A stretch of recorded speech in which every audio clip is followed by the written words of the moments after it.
আজকের ভিডিও ক্লাসে আমরা তাপ সংক্রান্ত কিছু গাণিতিক সমস্যা আলোচনা করব ক্লাস 10 এর। তো প্রথমে কিছু সূত্র কি সূত্র আমরা এখানে পড়েছি সেগুলো একটু আমরা দেখে নেব। দেখে নেওয়ার পর আমরা গাণিতিক সমস্যায় চলে যাব। তো তার আগে কিছু সূত্রের দু একটা একটু প্রমাণও দেখে নেব, যেগুলো আমাকে দেখানোর জন্য অনুরোধ করা হয়েছে। তো যাই হোক, তোমরা সবাই ভালো করে ভিডিওটা দেখো এবং যে অংশগুলো আমি করিয়ে দেবো তোমরা সবাই ভালো করে প্রত্যেকে সেগুলো ঠিক করে বুঝে অঙ্কগুলো করে নেওয়ার চেষ্টা করবে। তো প্রথম আমরা দেখে নেব কি সূত্র আমরা এই চ্যাপ্টারে পড়েছি। প্রথম আমরা যেগুলো পড়েছি, ফার্স্ট আমরা পড়েছিলাম কঠিন পদার্থের প্রসারণ।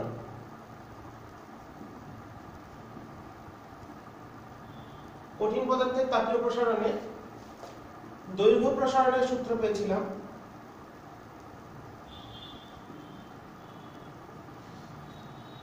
L2 = L1 1 plus alpha into delta t, যেখানে L1 টা প্রাথমিক দৈর্ঘ্য, L2 হলো অন্তিম দৈর্ঘ্য উষ্ণতা বৃদ্ধির পর,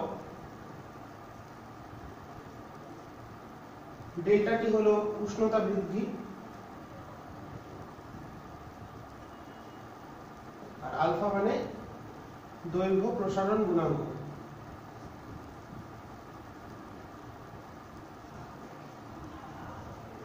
তাহলে এখান থেকে যদি আমাদের দৈর্ঘ্য বৃদ্ধি নির্ণয় করতে দেয়, তাহলে দৈর্ঘ্য বৃদ্ধি কতখানি হলো,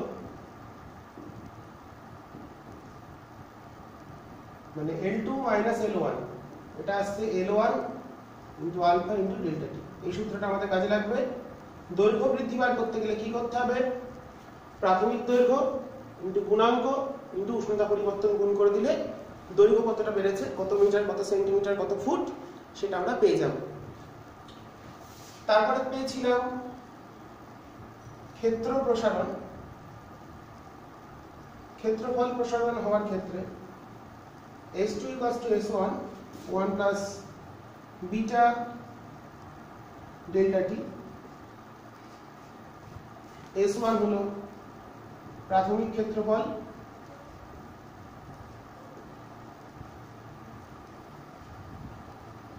S2 হলো অন্তিম ক্ষেত্রফল, ডেল্টা টি উষ্ণতা বৃদ্ধি, আর বিটা হলো ক্ষেত্র প্রসারণ গুণাঙ্ক।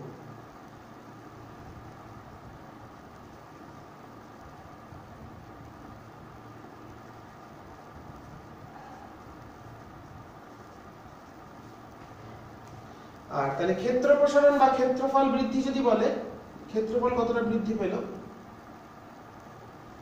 সেটা নির্ণয়, তাহলে সূত্র হবে S2 - S1। এটা যদি বার করতে দেয় তাহলে S1 * বিটা * ডেল্টা টি। ক্ষেত্রফল বৃদ্ধির ক্ষেত্রে ক্ষেত্রফল কতটা বাড়লো, প্রথমে এত উষ্ণতায় ছিল একটা তলের ক্ষেত্রফল, এত উষ্ণতা বৃদ্ধি করলাম, তার জন্য ক্ষেত্রফল কতটা বাড়লো সেটা যদি নির্ণয় করতে দেয় তাহলে কি করতে হবে? প্রাথমিক ক্ষেত্রফল ইনটু গুণাঙ্ক ইনটু ডেল্টা টি। সূত্রটা কিন্তু একই রকম ভাবে আসবে, অনুরূপ ভাবে। এরপর আমরা পড়েছিলাম আয়তন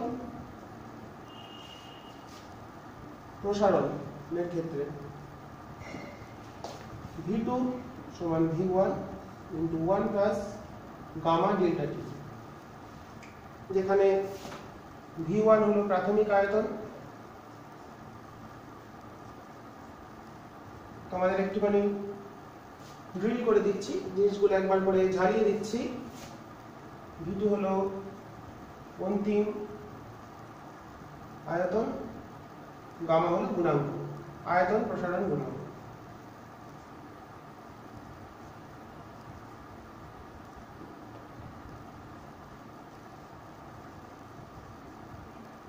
আর ডেল্টা টি উষ্ণতা বৃদ্ধি। তাহলে আয়তন বৃদ্ধি যদি বার করতে হয়, আয়তন কতটা বাড়লো উষ্ণতা বৃদ্ধিতে, তাহলে সেটা এখান থেকে চলে আসছে V2 - V1 টা আসছে। আয়তন বৃদ্ধি মানে V2 - V1, এটা যেমন ছিল S2 - S1, এটা ছিল L2 - L1, তাহলে সেটা হবে কত? V1 * গামা * ডেল্টা টি।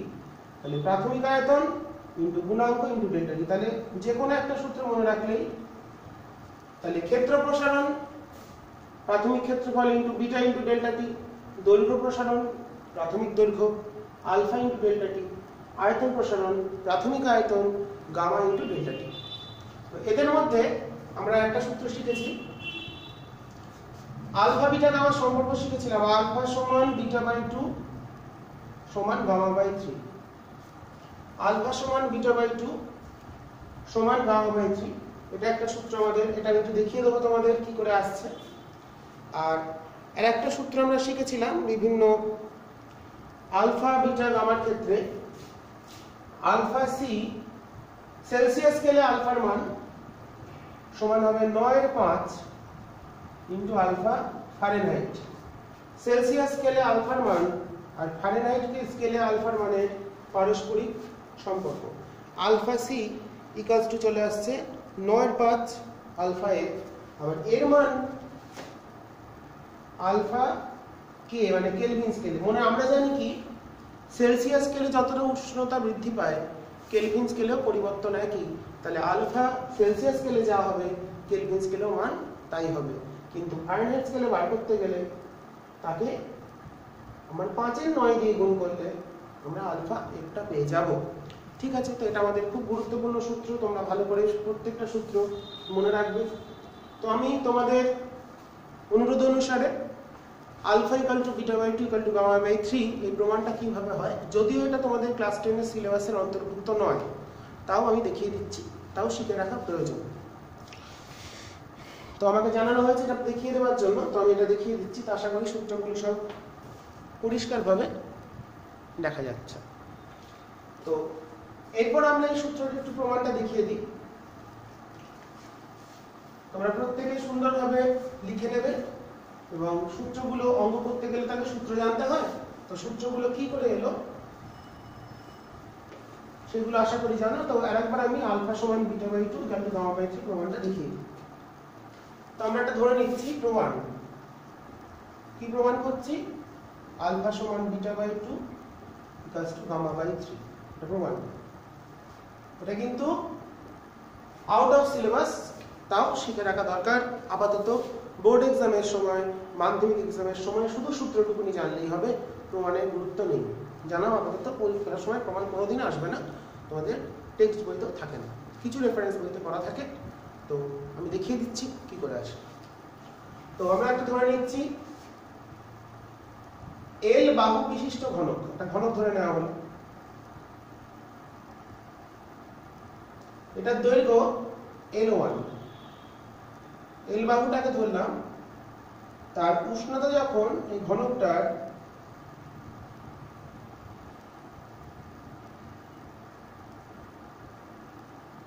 এর উষ্ণতা হলো T1 degree Celsius. T1 degree সেলসিয়াসে একটা ঘনকের বাহুর দৈর্ঘ্য L1, এটাকে আমরা উত্তপ্ত করছি, উত্তপ্ত করলে আয়তনটা একটু বেড়ে গেছে,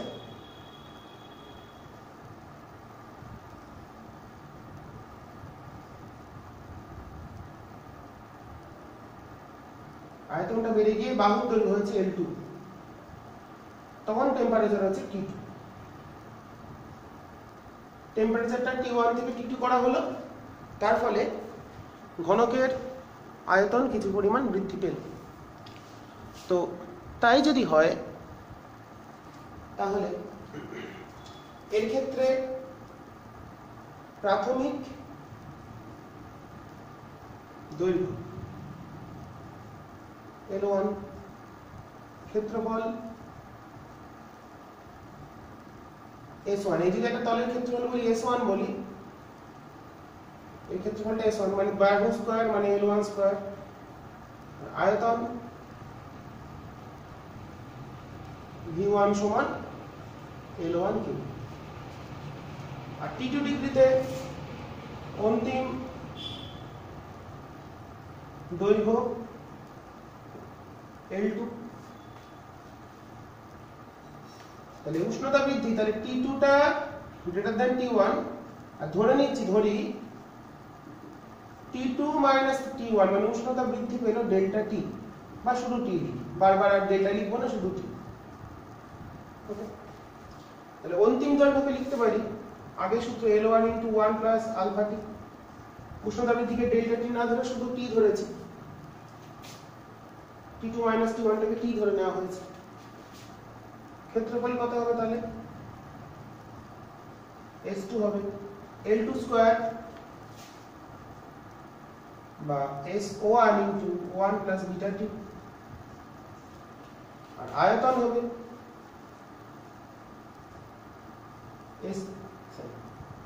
V2 সমান L2 কিউব সমান V1 × 1 প্লাস গামা টি। এই সম্পর্কগুলো আমরা পেয়ে গেলাম পূর্বে আলোচিত সূত্রের মাধ্যমে। আয়তন মানে দৈর্ঘ্য ইন্টু প্রস্থ ইন্টু উচ্চতা বা বায়ু কিউব বাহু কিউব করলে পাওয়া যায়। তো দেখো এবার আমরা লিখতে পারি, ছবি দুটো মুছে দিলাম, তাহলে উষ্ণতা বৃদ্ধিকে টি ধরে নেওয়া হয়েছে, T2 - T1 সমান টি। তাহলে দেখো আমরা যদি লিখি L2 সমান হচ্ছে 1 plus alpha T, L1।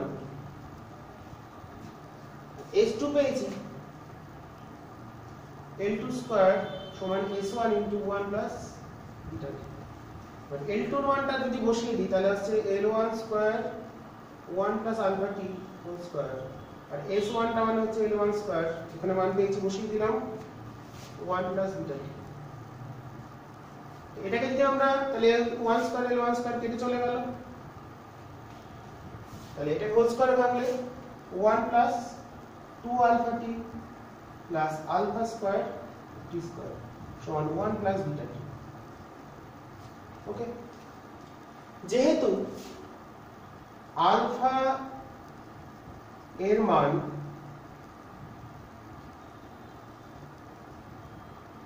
the order of 10 to the power -6 per degree Celsius, মানে অতি ক্ষুদ্র। কোন ক্ষুদ্র জিনিসকে ছোট একটা সংখ্যাকে যদি স্কয়ার করা হয়, দশমিক সংখ্যাকে যদি স্কয়ার করা হয় তাহলে সেটা কিন্তু আরো ছোট হয়ে যায়। তার মানে আলফা স্কয়ারটা আরো ছোট হবে, তাহলে আলফা স্কয়ারটা সেই জন্য নগণ্য। তাহলে যেখানে আলফা স্কয়ার আলফা কিউব এই টার্মগুলো থাকবে সেগুলোকে বাদ দিয়ে দিতে পারি নগণ্য, কারণ সেটা আরো ছোট হয়ে যাচ্ছে। আলফাটা নিজেই ছোট, সেটা স্কয়ার করলে কত 10 টু দি পাওয়ার -12 হয়ে যাবে। তাহলে 12 হয়ে গেলে তার এটা আরো ছোট হয়ে যাবে, কারণ একের সঙ্গে যোগ হচ্ছে। একের সঙ্গে 10 টু দি পাওয়ার -12 অর্ডারের কোনো কিছু যোগ করা মানে সেটা মিনিংলেস ব্যাপার। তাহলে যোগ করলে আলটিমেটলি আমরা সেই উত্তর সেই ছোটই পাবো। তাহলে আমরা তুলনা করে তাহলে যদি পাই তাহলে এটা নগণ্যই পার্টটা। তাহলে এখানে 1 1 কেটে গেল, টি আছে এখানে টি আছে, তাহলে এইদিকে টি এর সহগ বিটা, এইদিকে টি এর সহগ 2 আলফা। তাহলে কম্পেয়ার করে পেলাম বিটা সমান 2 আলফা বা আলফা সমান বিটা বাই। ওকে, তাহলে আমরা পেয়ে গেলাম আলফা সমান বিটা বাই 2। আবার V2 পেয়েছি V1 × 1 প্লাস গামা টি। V2 মানে হচ্ছে L2 কিউব, তাহলে L2 কিউব সমান L1 কিউব, এর V1 মানে L1 কিউব সমান 1 প্লাস গামা টি। তাহলে L2 মানে হচ্ছে L1 কিউব × 1 প্লাস আলফা টি হোল কিউব সমান L1 কিউব 1 প্লাস গামা টি। তাহলে এটা কেটে চলে যাচ্ছে,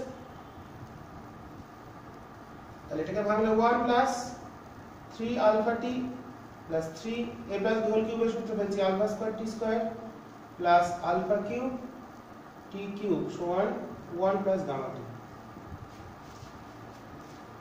তাহলে আমরা আগের যুক্তি অনুসারে এখানে আলফা স্কয়ার টি স্কয়ার পদ আর আলফা কিউব টি কিউব এই দুটো পদ হচ্ছে নগণ্য।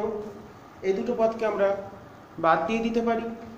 বাদ দিয়ে যদি তুলনা করি তাহলে 1 1 কেটে গেল, এখানে টি এর সহগ গামা, এখানে টি এর সহগ 3 আলফা। তাহলে গামা সমান 3 আলফা বা আলফা সমান গামা বাই 3। আশা করি তোমরা বুঝতে পেরেছো।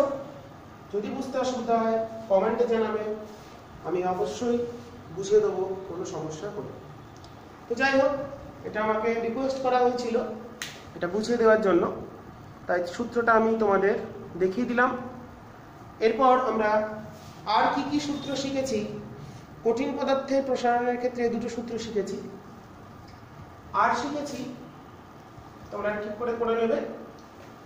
এরপর আমরা শিখেছি হচ্ছে তরল পদার্থের প্রসারণ এবং গ্যাসের প্রসারণ।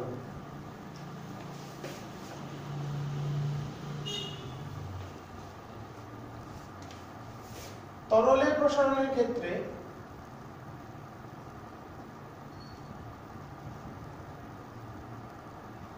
যে সূত্রগুলো আমরা শিখেছিলাম, তাহলে দু প্রকার প্রসারণ হয়, একটা হলো প্রকৃত, একটা হচ্ছে আপাত। তরলের ক্ষেত্রে তিনটে প্রসারণ আমরা পড়েছি। তরলের দুটো,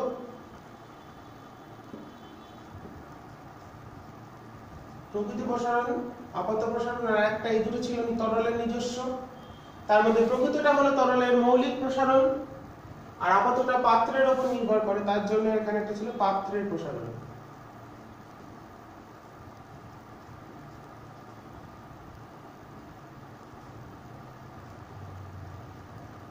ওকে, তো এদের সম্পর্ক কি ছিল?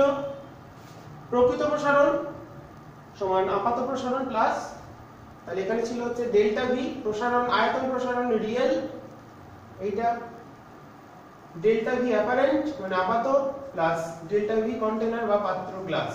তাহলে এটা হচ্ছে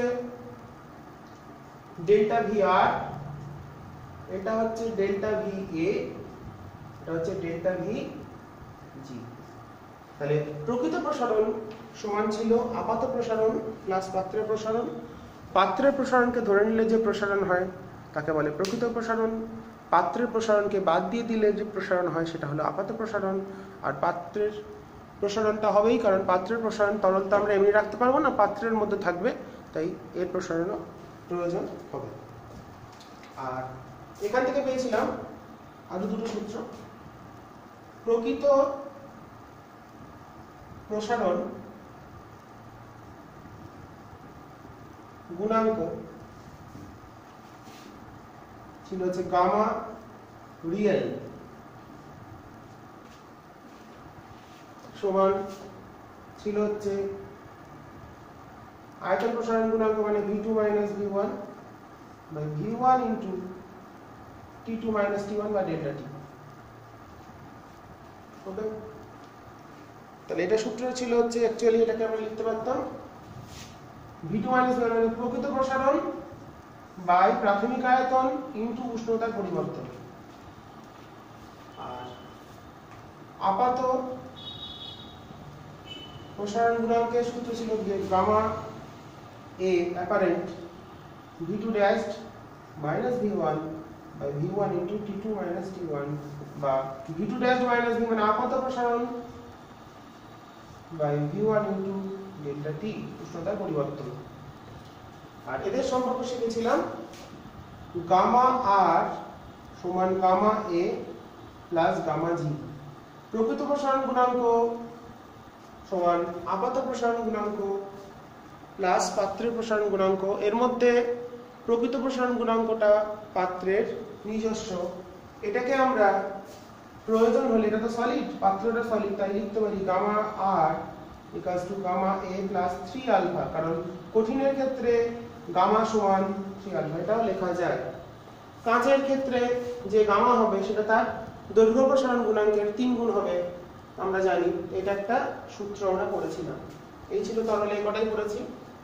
এবার ছিল গ্যাসের প্রসারণ। গ্যাসের প্রসারণে আমরা যে সূত্রগুলো পড়েছি, গ্যাসের ক্ষেত্রে দু রকম প্রসারণ হয়। একটা হলো 1 নম্বর চাপ প্রসারণ,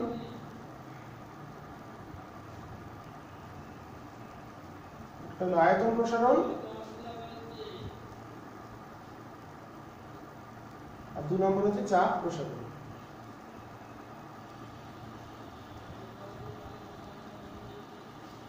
ঠিক আছে, এর ক্ষেত্রে গুণাঙ্কটা ছিল আয়তন প্রসারণ গুণাঙ্ক। যদি বলি গ্যাসের ক্ষেত্রে আয়তন গুণাঙ্ক ছিল গামা পি, আর চাপ গুণাঙ্ক ছিল গামা ভি। যেটা কনস্ট্যান্ট সেটা সাফিক্সে হবে। আয়তন গুণাঙ্ক হলো গামা পি এবং চাপ গুণাঙ্ক হলো গামা ভি। এবং তোমরা জানো এদের প্রত্যেকের মান gamma P R gamma V সমান হয় গ্যাসের ক্ষেত্রে, এবং এর মান হচ্ছে 1/273 পার ডিগ্রি সেলসিয়াস। গ্যাসীয় পদার্থের ক্ষেত্রে যে দুটো গুণাঙ্ক হয় তাদের মান পরস্পর সমান হয়। এই সূত্রগুলো আমরা পড়েছিলাম এবং সেটা চার্লসের সূত্র থেকে আয়তন প্রসারণ গুণাঙ্কের মান নির্ণয় করো। এটা খুব ইম্পর্টেন্ট প্রশ্ন, পরীক্ষায় কিন্তু খুব আসে, ভালো করে দেখবে। 1/277টা কি করে এলো। এরপর আমরা পড়েছিলাম তাপের পরিবহন। এই চ্যাপ্টারে আজ কি জিনিস আমরা আলোচনা করেছি একটু ছোট্ট করে আমরা রিক্যাপ করে নিলাম। তাপ পরিবহনের ক্ষেত্রে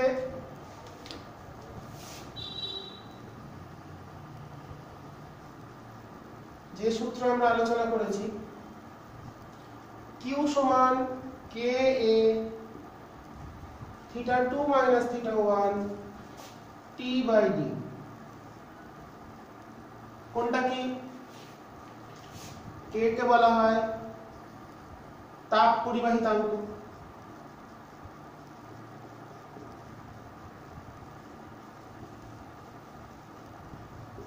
কাকে বলে আমরা জানি। এ হলো যে তল দিয়ে তাপটা প্রবাহিত হচ্ছে সেই তলের ক্ষেত্রফল, যে তলের মধ্য দিয়ে তাপটা প্রবাহিত হচ্ছে সেই তলের ক্ষেত্রফল হলো A। θ2 - θ1 হলো তলের দু প্রান্তের উষ্ণতার পার্থক্য, উষ্ণতার ব্যবধান। T হলো কত সময় ধরে পাঠাচ্ছি, সময়।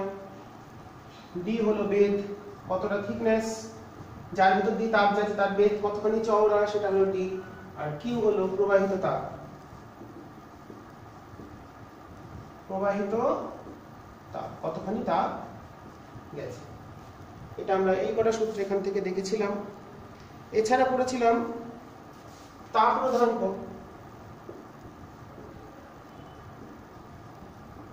তাপ রোধাঙ্ক পড়েছিলাম ρH সমান হচ্ছে 1/K। আর পড়েছিলাম হচ্ছে তাপ রোধ,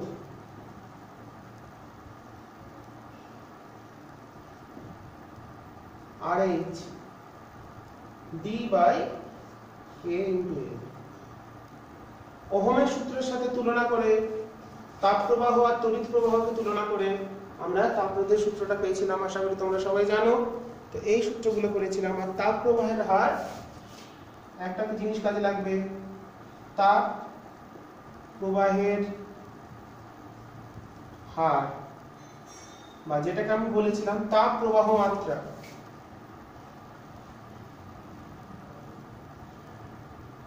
হচ্ছে Q/T, কত হারে তাপ প্রবাহিত হচ্ছে।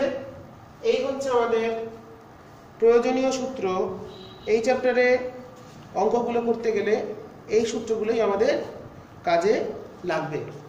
তো আমরা এরপর চলে যাব আমাদের গাণিতিক সমস্যার আলোচনার বিষয়বস্তুতে। তো তোমরা প্রত্যেকের সূত্রগুলো ভালো করে একবার দেখে সুন্দর করে লিখে নেবে যেভাবে করলাম। তো এই সূত্রগুলো দিয়ে কি কি ধরনের অঙ্ক হতে পারে এবং আমরা কি ধরনের অঙ্ক মাধ্যমিক পরীক্ষার জন্য প্রস্তুতি নেব, যে ধরনের অঙ্ক মিনিমাম কতগুলো অঙ্ক করলে হয়, দেখা যাক আমি কতগুলো করাতে পারি। তোমরা ভালো করে সবাই সুন্দরভাবে লিখে নিয়ে পুরো ভিডিওটা, সম্পূর্ণ ভিডিও দেখবে, এটাই আশা করি তোমাদের জন্য তৈরি করছি। তো অর্ধেক দেখে রেখে দেবে না, পুরোটা দেখবে, সময় করে ভাগ ভাগ করে দেখবে যত হাতে সময় আছে। যাই হোক, পুরোটা দেখবে, ভালো করে প্রত্যেকটা অঙ্ক করে নেবে। সূত্রগুলো তোমাদের রিক্যাপ করে দিলাম, একবার মনে করিয়ে দিলাম। এবার এখান থেকে আমরা অঙ্কে চলে আসি।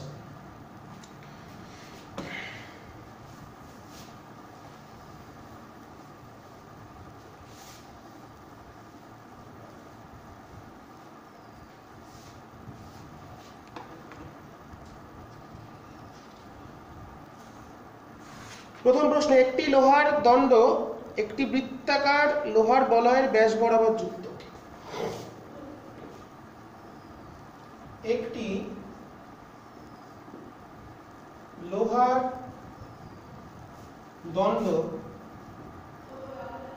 বৃত্তাকার বলয়ের ব্যাস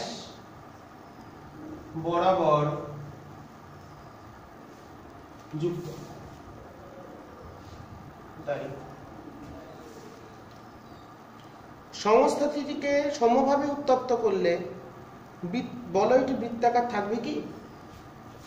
একে উত্তপ্ত করলে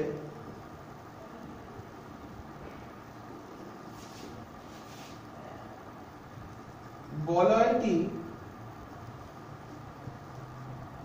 কি বলয়টি বৃত্তাকার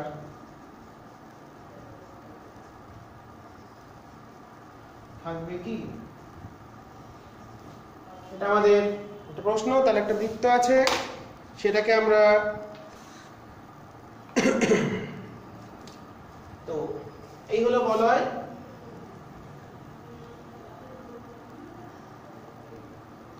সেটাকে তার এখানে একটা দণ্ড আছে ব্যাস বরাবর, সবটাই লোহার তৈরি, এটা ধরলাম এল।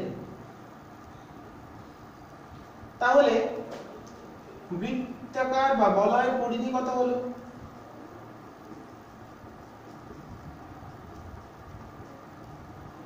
Pi into L. এইটা হলো ব্যাস, পাই ডি করলে আমরা পাই পরিধি। তাহলে পরিধি বাই ব্যাস, আর ব্যাস কত সমান?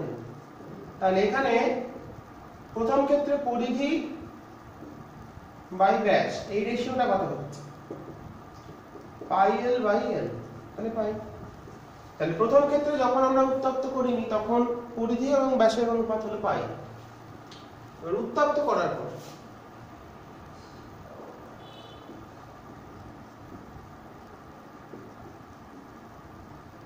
পরিধি বাই ব্যাস। আচ্ছা, পরিধিটা কত হবে? প্রাথমিক দৈর্ঘ্য এল, তাহলে দৈর্ঘ্য প্রসারণ গুণাঙ্ক যদি আলফা ধরি, উষ্ণতা বৃদ্ধি টি, ধরে নিলাম এখানে যে লোহা তার দৈর্ঘ্য প্রসারণ গুণাঙ্ক হলো আলফা, আর উষ্ণতা বৃদ্ধি করছি, উত্তপ্ত করছি টি উষ্ণতায়, তাহলে পরিধিটা হবে, আগে ছিল পাই এল, মানে এটা ছিল L1, তাহলে L1 into 1 plus alpha t, আর এর ক্ষেত্রে এটা ছিল L1 ড্যাশ, তাহলে L1 dash into 1 plus alpha t. তাহলে দেখো L1 বাই L1 ড্যাশ যদি বসিয়ে দিই সেটা কিন্তু পাই থেকে যাচ্ছে, পরিধি আর ব্যাসের অনুপাতের কোনো পরিবর্তন হলো না, তাই এটা বৃত্তাকার থাকবে। কারণ দুটো ক্ষেত্রেই 1 প্লাস আলফা টি, কারণ দুটোই লোহার তৈরি, এটাও লোহা এটাও লোহা। যদি দুটো ভিন্ন পদার্থ হতো তার ক্ষেত্রে কিন্তু প্রসারণটা অন্যরকম হতো, তাহলে সেক্ষেত্রে আমাদের বৃত্তাকার থাকতো না। মানে আলফা দুটো তখনই 1 প্লাস আলফা টি দুখানে টার্ম আমরা কাটতে পারতাম না, তার মানে সেটা কেটে যেত না। তাহলে ওটা, তাহলে যেহেতু পরিধি ও ব্যাসের অনুপাত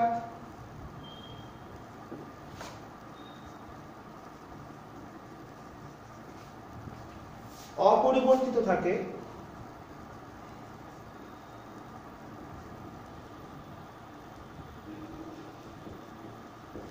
সুতরাং বৃত্তাকারই থাকবে। যদি এটা ভিন্ন পদার্থের হতো, এটা দেখা গেল তামার তৈরি বলয়টা, এটা হলো লোহার, দুটো যদি ভিন্ন পদার্থ হতো তাহলে কিন্তু প্রসারণ দুটোর 1 প্লাস আলফা টি টার্ম দুটো কাটা যেত না, দুটোর আলফা আলাদা হতো, তাহলে এটা কাটতে পারতাম না, তাহলে অনুপাতটা পাই থাকতো না, পাই থেকে আলাদা হয়ে যেত, তার মানে সেটা বৃত্তাকার থাকতে পারতো না। ঠিক আছে, তাহলে সেম মেটেরিয়াল হলে বৃত্ত আর ব্যাস যদি একই উপাদানের হয় সেই ক্ষেত্রে কি হবে? বৃত্তাকার থাকবে। আর যদি দুটো আলাদা উপাদানের হয় তাহলে বৃত্তাকার থাকবে না। খুব ইম্পর্টেন্ট একটা প্রবলেম আমরা করে ফেললাম। এরপর চলে আসি, একটি তামার তৈরি বৃত্তাকার রিং এর ব্যাসার্ধ দেওয়া আছে, 100 ডিগ্রি সেলসিয়াস উষ্ণতা বৃদ্ধি করলে ব্যাসার্ধ কত হবে সেটা আমরা বার করব।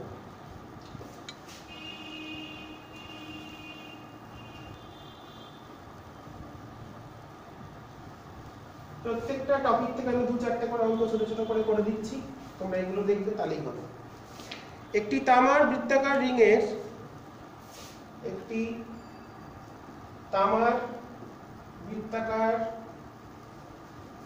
রিং এর ব্যাসার্ধ 2 সেন্টিমিটার, উষ্ণতা 100 ডিগ্রি সেলসিয়াস বৃদ্ধি করলে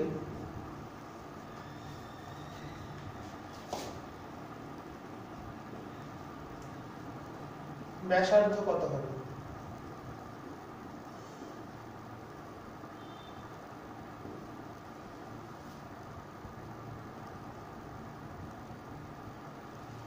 উষ্ণতা 100 ডিগ্রি সেলসিয়াস বৃদ্ধি করে ব্যাসার্ধ কত হবে?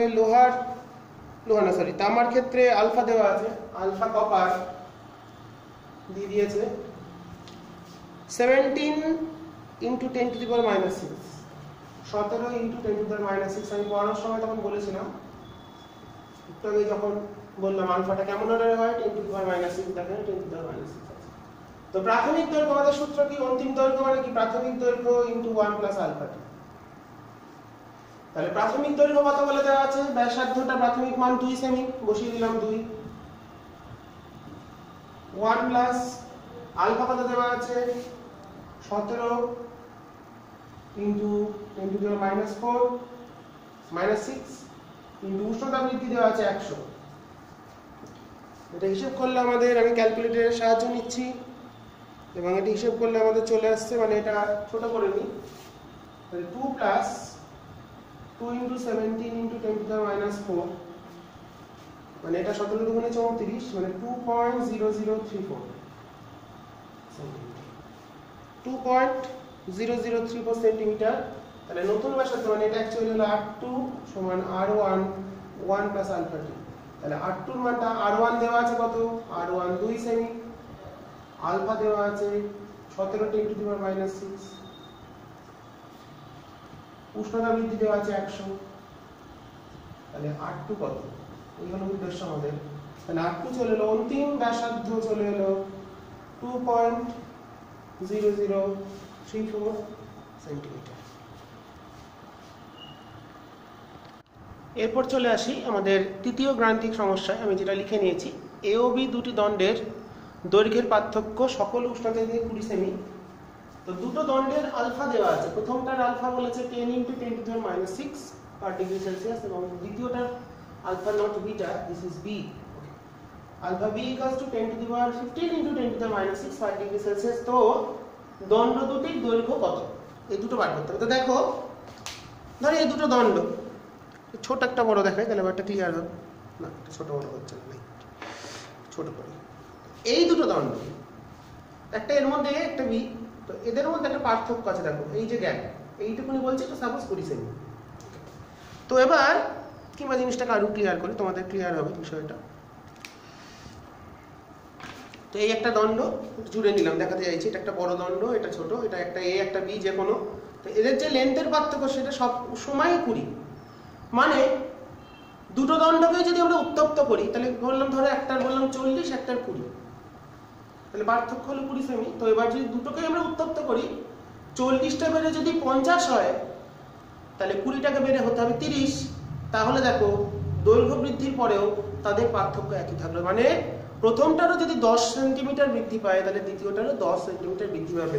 তার মানে দুটো দণ্ডের সকল উষ্ণতাতেই পার্থক্য যদি 20 সেমি হয়, মানে কি এদের দৈর্ঘ্য প্রসারণটা সমান, দুটোর প্রসারণ সমান। যেহেতু দৈর্ঘ্যের পার্থক্য সকল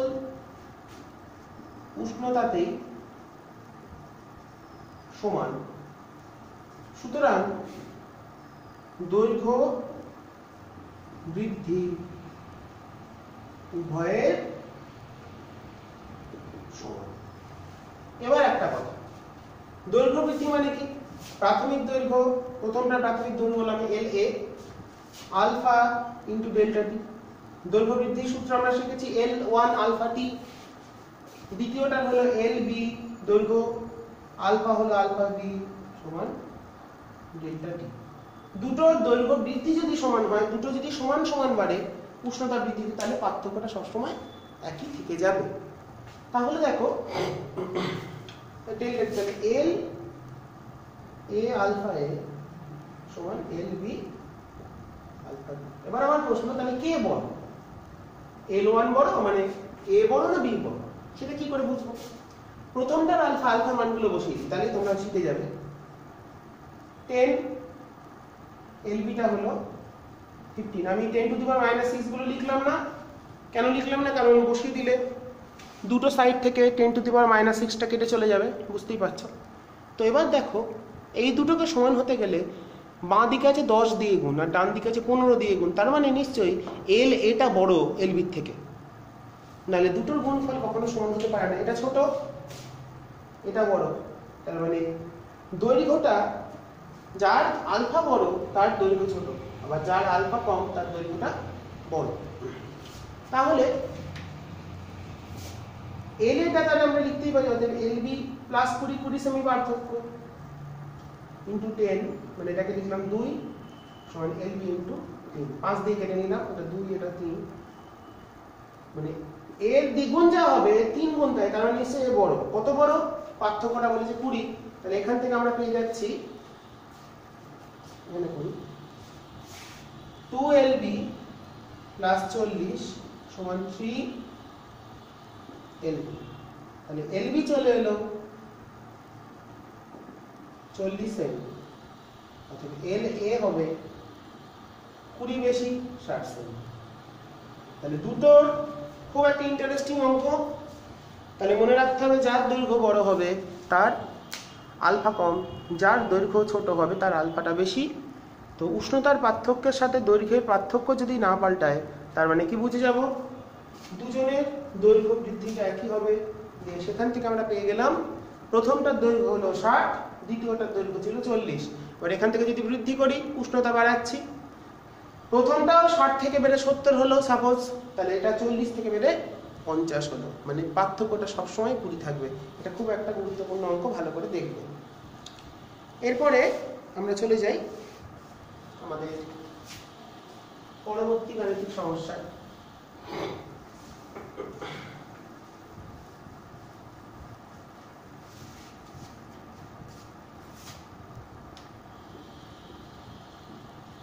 কোশ্চেন নাম্বার 4,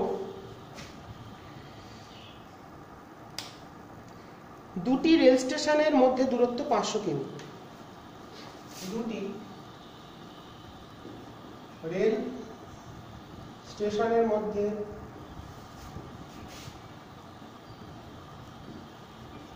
দূরত্ব 500 কিমি।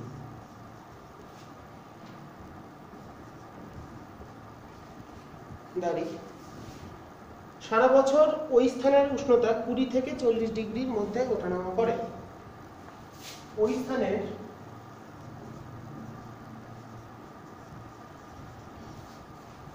উষ্ণতার সীমা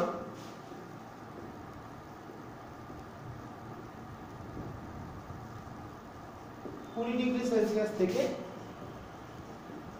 40 ডিগ্রি, শীতকালে 20 ডিগ্রির থেকে কম হবে না, গরমকালে 40 ডিগ্রি থেকে বেশি হবে না, এর মধ্যেই ঘোরাফেরা করছে। তো দুটি স্টেশনের মধ্যে রেল লাইন পাতা হলে রেল লাইনের নিরাপত্তার জন্য কতটা ফাঁকা রাখা হবে? রেল লাইনের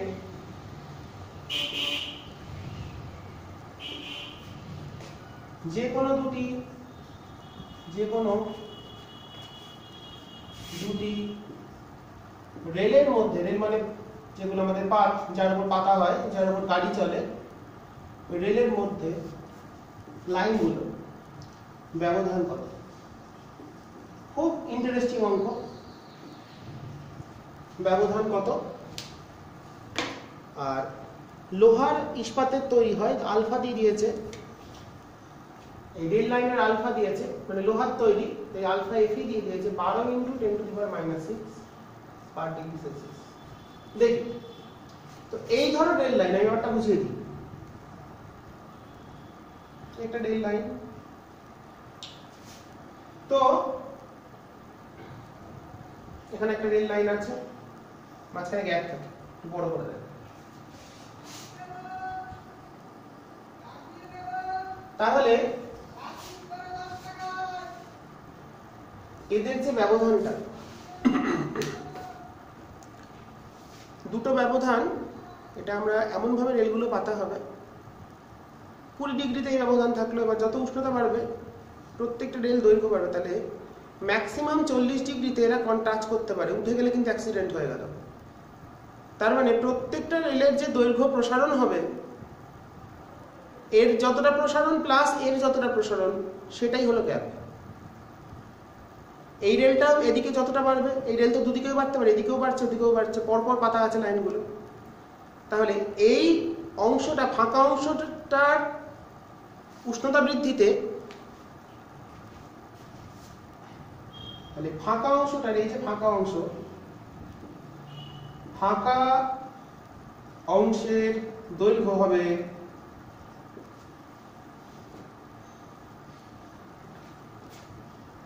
যে কোনো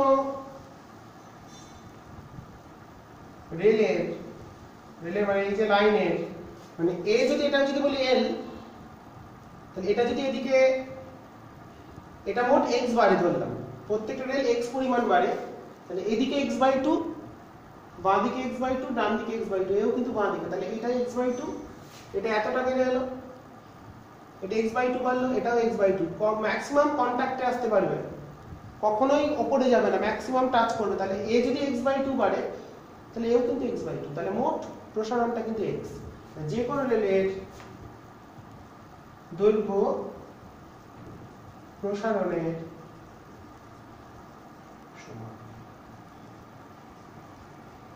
মানে প্রত্যেকটা রেল অর্ধেক অর্ধেক করে, মানে এই রেলটা যদি এটাকে রেল ভাবি, তাহলে এইদিকে বললাম x/2 বাড়লো, এদিকেও x/2, তো পাশের রেলটা এটার x/2 বেড়েছে, তাহলে গ্যাপ কত রাখতে হবে? এর জন্য x/2, ওই দিকেরটার জন্য x/2, তাহলে মোট x। এবার মোট xটা কিন্তু প্রত্যেকটা রেলই, এইদিকে x/2 বেড়েছে, এদিকে x/2, তাহলে প্রত্যেকটা রেল যতটা করে বাড়তে পারে, প্রসারিত হতে পারে, সেটাই হচ্ছে আমাদের দুটো লাইনের মধ্যে ব্যবধান। তো প্রত্যেকটা রেলের দৈর্ঘ্য এখানে দিয়ে দিয়েছে 500 কিলোমিটার গ্যাপটা যেহেতু, তাহলে আমাদের এবার সেটা বুঝে হিসেবটা করে ফেলতে হবে। তাহলে দৈর্ঘ্য বৃদ্ধি সমান তাহলে কত? L1 আলফা ডেল্টা টি।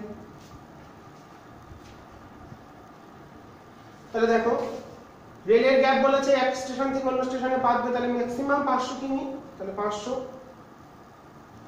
কিমিতেই বার করি, কিমিতে বা মিটারে, 10 টু দি n কিউব, 1000। তাহলে দৈর্ঘ্য হলো আলফা হলো 12 × 10⁻⁻6, উষ্ণতা বৃদ্ধি হলো 20, ম্যাক্সিমাম 20 থেকে 40 বাড়তে পারে, তাহলে উষ্ণতা বৃদ্ধি হতে পারে 20, তাহলে হলো 500 ইনটু, তাহলে অ্যানসারটা এখানে কত আসছে? 5 ইনটু, তাহলে এটা যদি এই দৈর্ঘ্য x বলি, তাহলে x টা কত চলে এলো?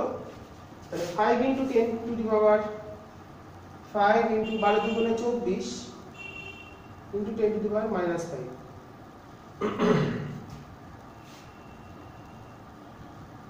তাহলে 5 24 120, ও সরি এটা হচ্ছে, হ্যাঁ -6 ছিল, তাহলে হচ্ছে 500 মানে 10⁻⁻5,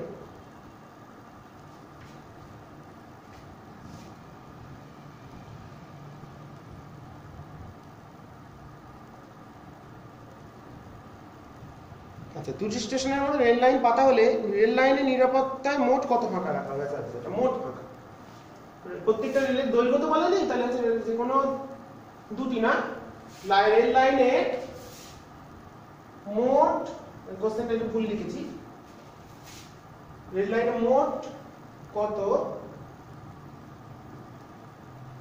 ব্যবধান করতে হবে, মোট কত ব্যবধান থাকবে। তো মোট দৈর্ঘ্যটা হচ্ছে, যদি রেল একটা তো 500 কিলোমিটার লম্বা রেল হয় না, সম্পূর্ণ দৈর্ঘ্যটা হলো 500, পুরোটা 500, তাহলে মোট কত ব্যবধান, রেল লাইনে মোট কত ব্যবধান রাখতে হবে, মানে এই মোট এই যে গ্যাপগুলো, তো আমি ধরলাম মোট যে ব্যবধান তাহলে হলো 120 মিটার। তাহলে মোট রেল লাইনগুলোর যে প্রসারণ, প্রত্যেকটা একটা করে যদি ভাবি, তাহলে এর তাহলে এইদিকে কতটা বাড়লো, এদিকে কতটা বাড়লো, এই যদি x/2 বাড়ে, এদিকে x/2, তাহলে দুটোর গ্যাপ হলো x/2 এদিকের জন্য, তাহলে x/2 বেড়েছে, x/2, তাহলে মোট হলো x।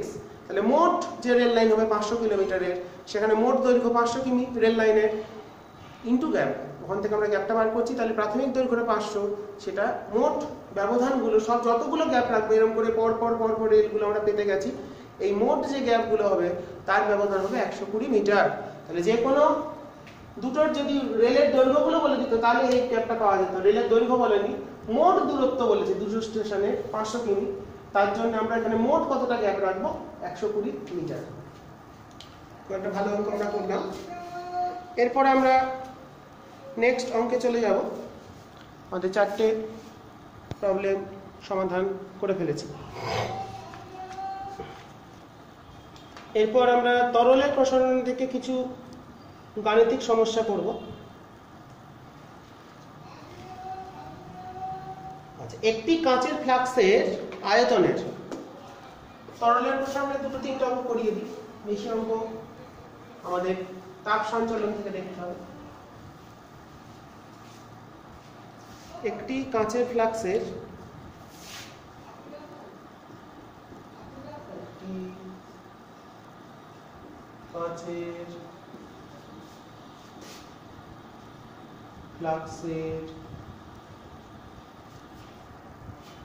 আয়তনের শতকরা কত পরিমাণ, আয়তনের শতকরা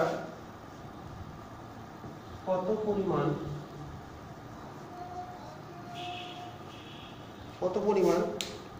পারদ পূর্ণ করলে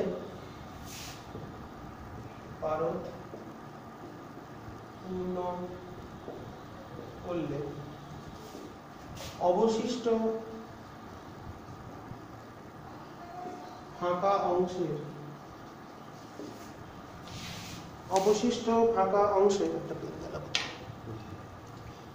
অংশের আয়তন যে কোনো উষ্ণতায় একই থাকবে। কি কি দেওয়া আছে? কাঁচের দৈর্ঘ্য প্রসারণ দেওয়া আছে, আলফা গ্লাস দেওয়া আছে 9 × 10⁻⁻6 ডিগ্রি সেলসিয়াস। আর গামা দেওয়া আছে রিয়েল প্রকৃত গুণাঙ্ক, তরলের প্রকৃত প্রসারণ গুণাঙ্ক দেওয়া আছে 18 × 10⁻⁵, 18 × 10⁻⁵ ডিগ্রি সেলসিয়াস। তো দেখো, এই যদি আমরা একটা কাঁচের ফ্লাক্স মনে করি,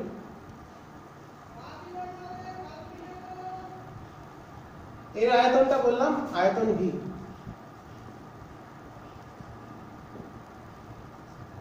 পুরো আয়তনটা ভি, তো আমরা এখানে পারদ দিয়ে ভর্তি করেছি।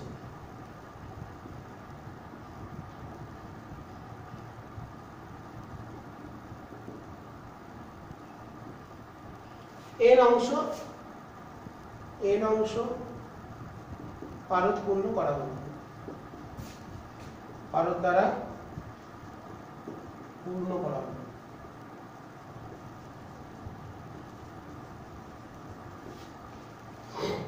তাহলে পারদের আয়তন কত? অতএব পারদের আয়তন হবে VN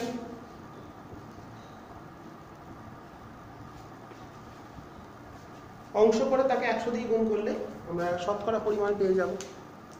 তাহলে VN হলো পারদের আয়তন। তাহলে এই যে ফাঁকা অংশ, এটা ফাঁকা অংশ, ফাঁকাটা সব উষ্ণতায় একই থাকবে, মানে পাত্রটাকে যদি আমরা উত্তপ্ত করি, গরম করি, তাহলে আমাদের পারদের প্রসারণ যতটা হবে পাত্রের প্রসারণও সমপরিমাণ হবে। পাত্র যতটা বাড়বে, পাত্র যতটা জায়গা উত্তপ্ত হয়ে প্রসারিত হবে, পারদও যদি ততটাই বাড়ে, তাহলে কি অবশিষ্ট অংশটা একই থাকলো। ধরো বললাম এই পাত্র ছিল বললাম 10 লিটার, আর পারদ রেখেছি 2 লিটার, তাহলে ফাঁকা হলো 8 লিটার, 10 লিটার পারদ। পুরো পাত্রের আয়তন হলো 10 লিটার, তার মধ্যে পারদ রেখেছি কত লিটার? 2 লিটার, তাহলে ফাঁকা অংশ কত হলো? 8 লিটার। এবার আমরা উত্তপ্ত করলাম, আয়তনটা হয়ে গেল পাত্রের 11 লিটার, পারদের হলো 13 লিটার, 3 লিটার। তাহলে গ্যাপ হলো, ওটা ছিল 2 আর 10, গ্যাপ ছিল 8, এখন হচ্ছে 3 আর 11, তাহলে গ্যাপটা হলো 8। তার মানে ব্যবধান কিন্তু একই থেকে গেল, ব্যবধান কিন্তু বদলালো না। তার মানে উভয়ের পারদ আর পাত্রের প্রসারণ সমান, তাই ফাঁকা অংশের কোনো আয়তনের পরিবর্তন হচ্ছে না উষ্ণতার পরিবর্তনের সাথে। তাহলে যেহেতু ফাঁকা অংশের আয়তন স্থির, সুতরাং পাত্রের প্রসারণ সমান পারদের প্রসারণ। পারদ যতখানি প্রসারিত হবে, পাত্রও যদি ততটাই প্রসারিত হয়, তাহলে অবশিষ্ট অংশের আয়তন কোনো পরিবর্তন হবে না। তাহলে পাত্রের আয়তন কত? প্রসারণের সূত্রটি বৃদ্ধি মানে V into gamma into t. তাহলে ভি ইন্টু গামা গ্লাস, পাত্রের গামা গ্লাস আমরা বার করে নেবো আলফা থেকে গামা 3 আলফা করে ইন্টু ডেল্টা টি। পারদের কত আয়তন হলো ভি এন ইন্টু গামা দেওয়া আছে gamma R into delta t. তাহলে এন চলে এলো V gamma G by gamma R. তাহলে কত অংশ? Gamma G by gamma R. তাহলে এন চলে এলো, অতএব এন সমান গামা জি মানে 3 alpha G by gamma R. তাহলে আমাদের উত্তরটা চলে এলো 3 ইন্টু আলফা দেওয়া আছে 9 into 10 to the power minus 6 by আমাদের 18 into 10 to the power minus 5। তাহলে 3 এর 2 3 এর 20 অংশ। তাহলে অতএব শতকরা কত? শতকরা কত অংশ? এতটা 3 এর 20 অংশ পূর্ণ করেছি পারদ দিয়ে, তাহলে শতকরা বার করতে গেলে 100 দিয়ে গুণ করে দিলে তাহলে শতকরা পরিমাণ তাহলে দাঁড়ালো 3 এর 20 into 100।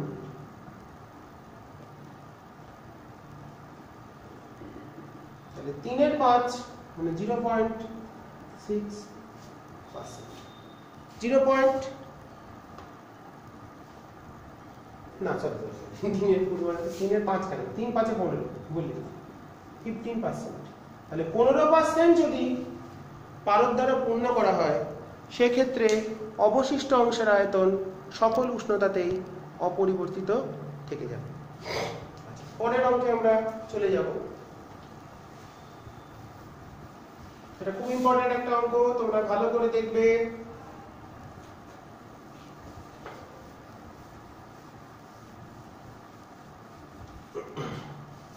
Problem number 6. Problem number 6. 0 degree Celsius উষ্ণতায় পারদের ঘনত্ব 13.6 gram per CC. 0 degree Celsius উষ্ণতায় পারদের ঘনত্ব 13.6 gram per CC. Okay, gram per CC. 100 degree Celsius উষ্ণতায় 100 degree Celsius উষ্ণতায়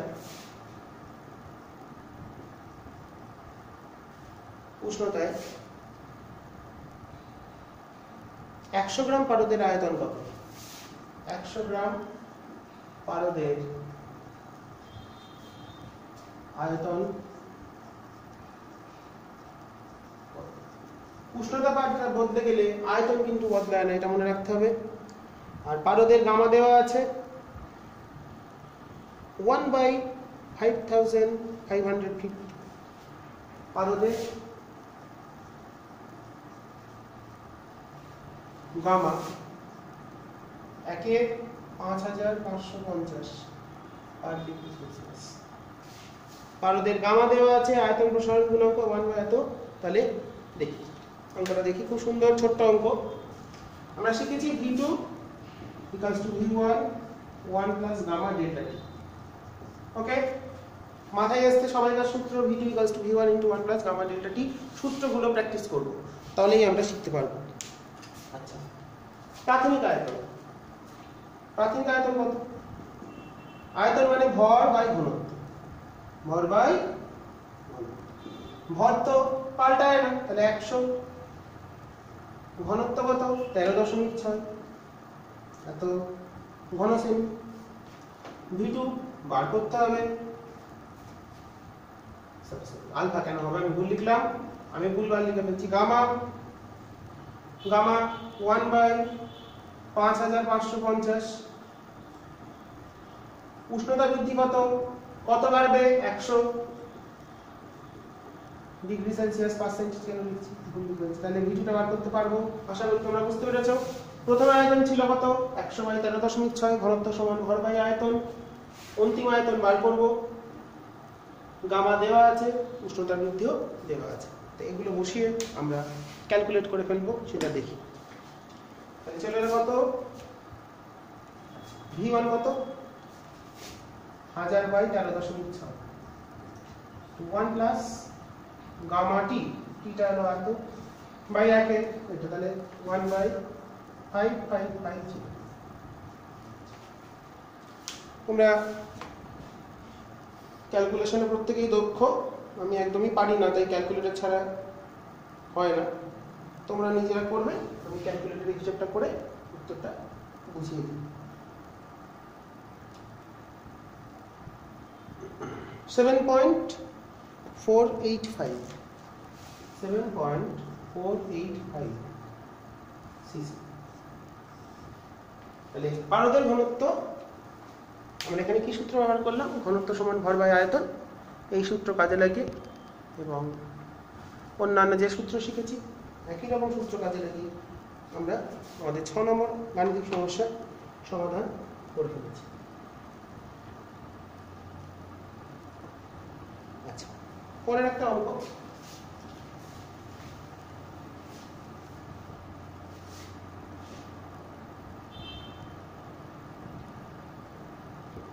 zero degree Celsius উষ্ণতায় একটি কাঁচ পাত্র 0 ডিগ্রি সেলসিয়াস উষ্ণতায় একটি কাঁচের পাত্র কাঁচের পাত্র 100 ঘন সেমি পারদ দ্বারা পূর্ণ। 100 ঘন সেমি পারদ পূর্ণ।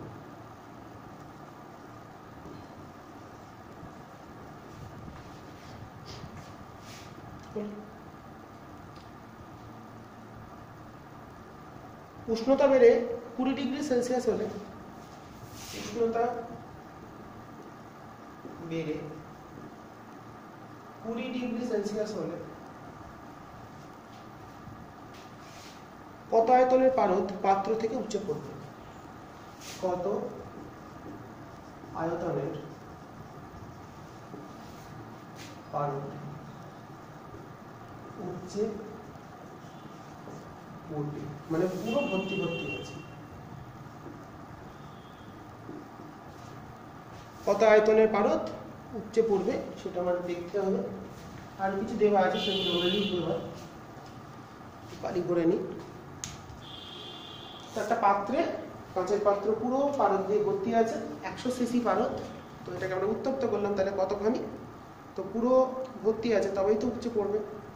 এখানে যেহেতু পাত্রের আয়তন কিছু বলে দেয়নি, তাহলে আমরা ধরে নেব পাত্রের আয়তন হচ্ছে 100, পুরোটাই ভর্তি আছে। কারণ পাত্রের আয়তন আর তরলের আয়তন সমান হয় যদি পুরো ভর্তি থাকে। পাত্রে ততটাই তরল ধরে যতখানি তার ভিতরে জায়গা থাকে। তো আমরা দেখি কি করা যায়। আর কি ডেটা দেওয়া আছে পারদের আয়তন প্রসারণ গুণাঙ্ক দেওয়া আছে 18 × 10⁻5। তাই তো? ভুল বললাম মনে হচ্ছে। কত আয়তন উপচে পড়বে? না না, কাঁচের আলফা দেওয়া আছে। কাঁচের আলফা দেওয়া আছে, কাঁচের আলফা দেওয়া আছে 9 × 10⁻6। আর পারদের প্রকৃত প্রসারণ গুণাঙ্ক দেওয়া আছে। পারদের প্রকৃত প্রসারণ গুণাঙ্ক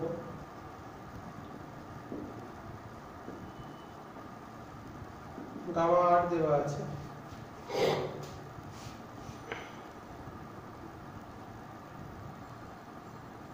প্রকৃত প্রসারণ গুণাঙ্ক দেওয়া আছে কত জানো? 18 × 10⁻5। দেখো ব্যাপারটা খুব ইন্টারেস্টিং অঙ্ক, কিছু বেসিক ফান্ডামেন্টাল আইডিয়া থাকতে হবে। এইগুলো যদি একটা কন্টেনার হয়, তো পুরো পারদ ভর্তি আছে। মার্কারি আছে 0 ডিগ্রি সেই উষ্ণতা, ভলিউম দিয়ে আছে 100 সিসি। এটাকে যখন উত্তপ্ত করব তাহলে কিন্তু পাত্রেরও প্রসারণ হবে, আবার তরলেরও প্রসারণ হবে। তাহলে যতটা দুটোর প্রসারণ বার করে কার প্রসারণ বেশি উপচে পড়তে গেলে পারদের প্রসারণটা বেশি হতে হবে। তাহলে পারদের প্রসারণটা যতটা বেশি হবে পাত্রের তুলনায়, পাত্র বাড়ছে পারদও বাড়ছে। যদি পারদটা বেশি পরিমাণ বেড়ে যায় তাহলে সেইটাই উপচে যাবে। তাহলে পাত্রের প্রসারণটা বার করি। পাত্রের আয়তন বৃদ্ধি কত পাচ্ছে? 20 ডিগ্রি সিতে, 20 ডিগ্রি সিতে আয়তন বৃদ্ধির সূত্র কি? প্রাথমিক আয়তন ইনটু গামা ইনটু ডেল্টা।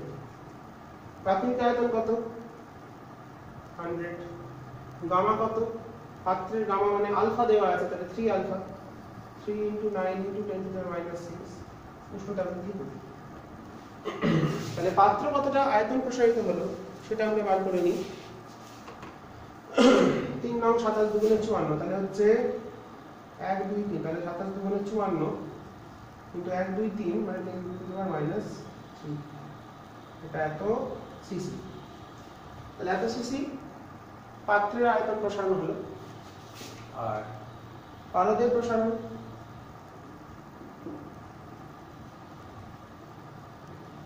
ধরো জাস্ট একটা এক্সাম্পল দিই। পাত্র ছিল 100, পারদ ছিল 100। আর পাত্রটা বেড়ে হলো 102 আর পারদ বেড়ে হলো 105। তাহলে কতটা বেশি হলো? 3। তাহলে 3 সিসি ওই পাত্রে আর ধরছে না, ওই এক্সট্রা 3 সিসিটা পড়ে যেত। মানে পাত্র বৃদ্ধি পেল 2 সিসি আর পারদ বৃদ্ধি পেল বললাম 4 সিসি। তাহলে কতটা এক্সট্রা হলো? 2 সিসি যে এক্সট্রা পারদ সেটা কিন্তু আর পাত্রে ধরবে না। তাহলে পাত্রের প্রসারণ বার করলাম, এটা পারদের প্রসারণ বার করব। যদি পারদের প্রসারণটা পাত্রের প্রসারণ থেকে বেশি হয়, যতটা বেশি হবে ততটা পারদ উপচে পড়ে যাবে, মানে পাত্র ধরতে পারলো না। যদি দুটোর প্রসারণ সমান হতো তাহলে একদম উপচে পড়তো না।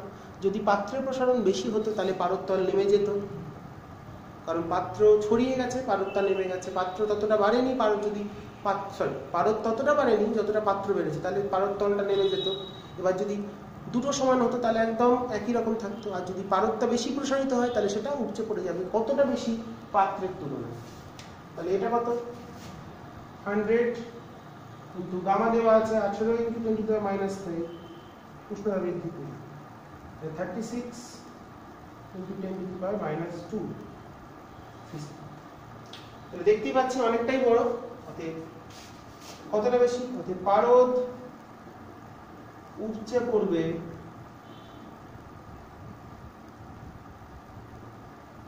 36 × 10⁻2 minus 54 × 10⁻3। 0.36 minus 0.360 minus হচ্ছে 0.540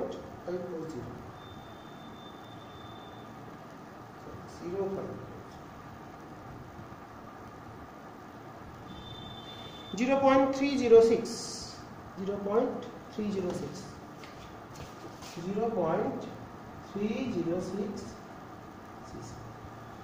তাহলে পারদের প্রসারণটা বেশি হয়েছে, সেটা পাত্রের প্রসারণের থেকে যতটা বেশি ততটাই পারদ উপচে পড়ে যাবে।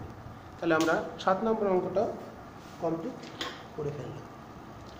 এরপরে আমরা পরবর্তী অঙ্কে চলে যাব। এরপর আমরা যেটা করব,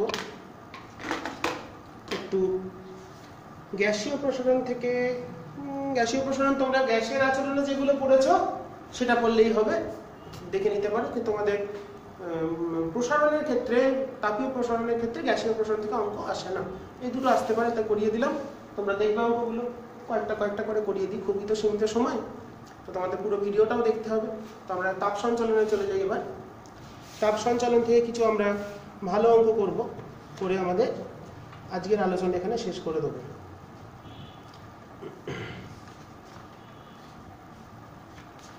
তাপ সঞ্চালন থেকে কিছু কিছু অঙ্ক আমরা করে ফেলব।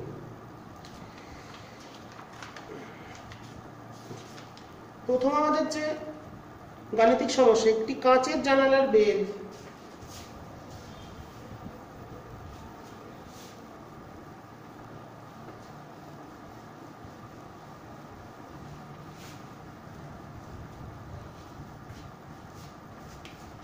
কোশ্চেন নাম্বার 8, একটি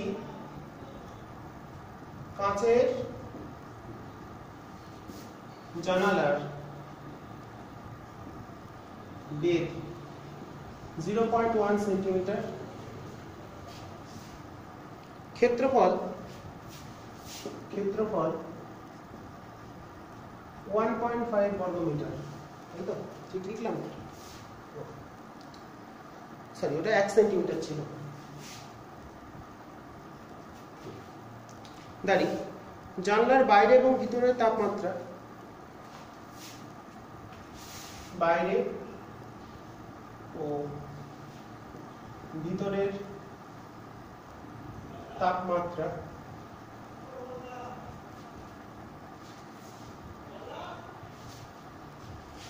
ইন্টারাকশন হলো, তো কথা বলতে এসেছিল। আচ্ছা, বাইরে এবং ভিতরের তাপমাত্রা 30 এবং বাইরে হলো 30 ও 10 ডিগ্রি সেলসিয়াস। তোমাদের একটু অসুবিধা হতে পারে। জানলা দিয়ে প্রতি মিনিটে কত তাপ বেরিয়ে যায়? খুব সহজ অঙ্ক, কিন্তু শিখতে হবে। জানলা দিয়ে প্রতি মিনিটে কত তাপ বেরিয়ে যায়?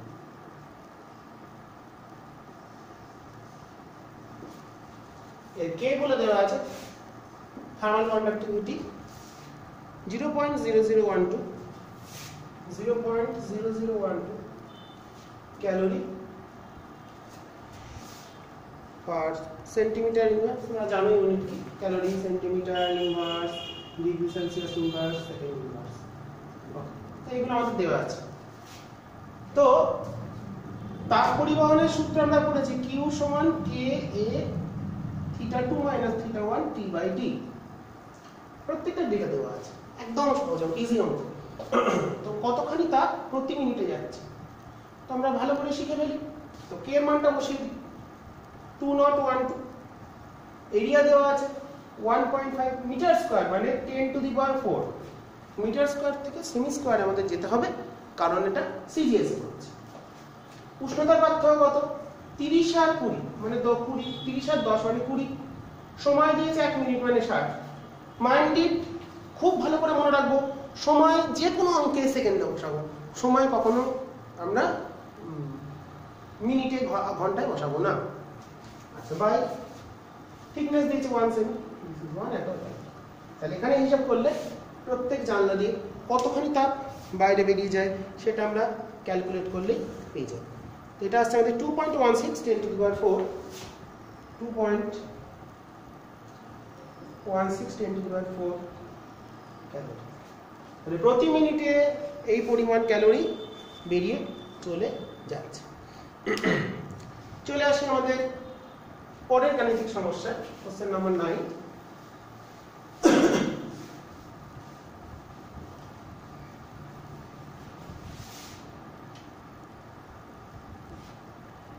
কোশ্চেন নাম্বার, একটি ধাতব দণ্ডের দৈর্ঘ্য, আচ্ছা ছবি আছে, এর দণ্ড দিয়েছে, দৈর্ঘ্য দিয়েছে 40 সেমি। ধাতব দণ্ডের দৈর্ঘ্য 40 সেমি, ব্যাসার্ধ 1 সেমি। এর যে ব্যাসার্ধ আছে 1 সেন্টিমিটার, লেন্থ এটা। এক প্রান্তে আছে স্টিম, অন্য প্রান্তে বরফ। এদিকে আছে স্টিম, বাষ্প, স্টিমের সঙ্গে কন্ট্যাক্টে আছে, আর এইদিকে আছে বরফের মধ্যে।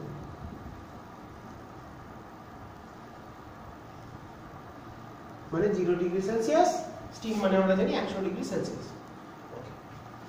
তো এবার প্রশ্ন নিল প্রতি মিনিটে কত বরফ পড়বে। প্রশ্ন কি একটা ধাতব দণ্ড, আশা করি আমি পুরো লিখলাম না, তোমরা বুঝে যাবে। ধাতব দণ্ডের দৈর্ঘ্য দিয়েছে 40 সেমি, তাপটা 40 সেমি যাবে, ব্যাসার্ধ থেকে ক্ষেত্রফল পেয়ে যাব। একদিকে বসানো আছে স্টিমের মধ্যে, একদিকে বসানো আছে স্টিমের মধ্যে, একদিকে বসানো আছে বরফের মধ্যে। তো প্রতি মিনিটে কত বরফ গলবে সেটা হিসেব করতে হবে। প্রতি মিনিটে কত পরিমাণ বরফ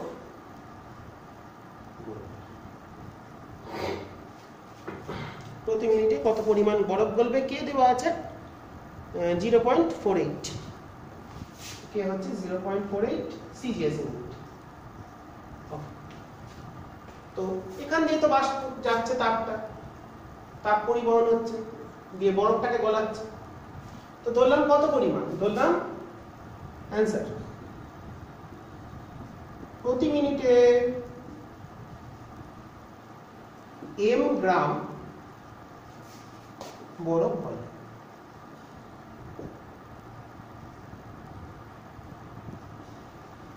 তাহলে বরফ গলনের ক্ষেত্রে তাপ কত লাগে, Q সমান ml।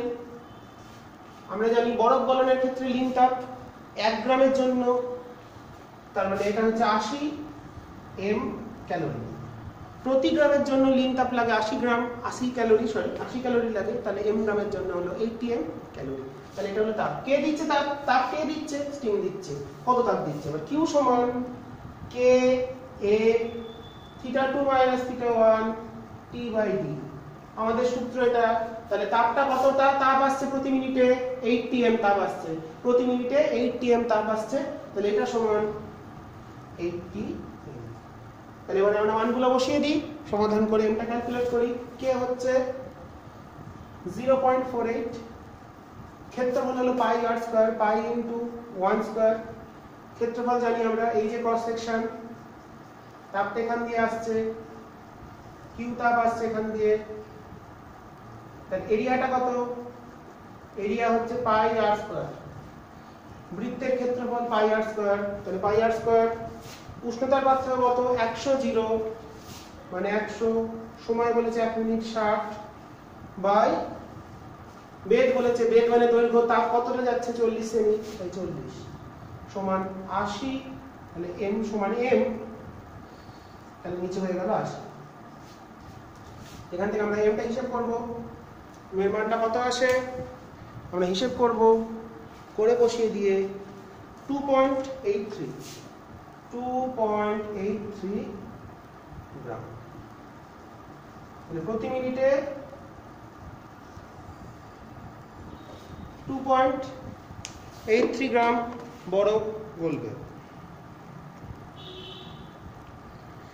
খুব ভালো অঙ্ক, দেখে নিতে হবে, বুঝে নিতে হবে, তবেই শেখা যাবে। 2.83 গ্রাম বরফ গলবে।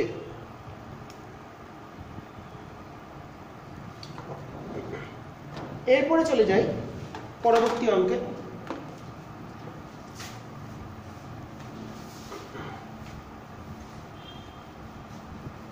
তোমরা আশা করি অঙ্কগুলো খুব ভালো করে করবে। তো তার জন্য আমি করিয়ে দিচ্ছি যেগুলো মাধ্যমিকের জন্য গুরুত্বপূর্ণ। এই কটা অঙ্ক তার থেকে করলেই যথেষ্ট। এই টাইপের বাইরে কোনো অঙ্ক তোমাদের আসে না বা আসবেও না। আচ্ছা, একটি ধাতব দণ্ডের কোশ্চেন নাম্বার 10, একটা ধাতব দণ্ডের ছবি দিয়ে দিয়েছে।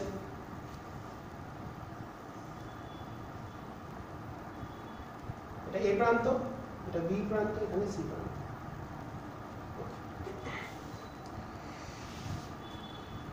এটা হলো 100, এটা হচ্ছে আমাদের 0। তো একটি ধাতব দণ্ডের 100 একদিকে 0 বরাবর রাখা হলো, একদিকে স্টিম একদিকে বরফ। আগেরটা দণ্ডের দৈর্ঘ্য 30 সেমি, পুরোটা হলো 30 সেমি।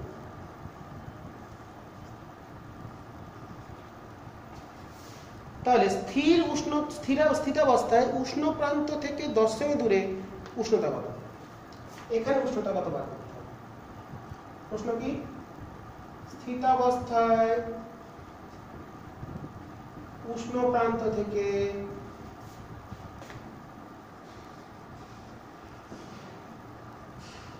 10 সেন্টিমিটার, তুমি 10 সেমি বলেছে,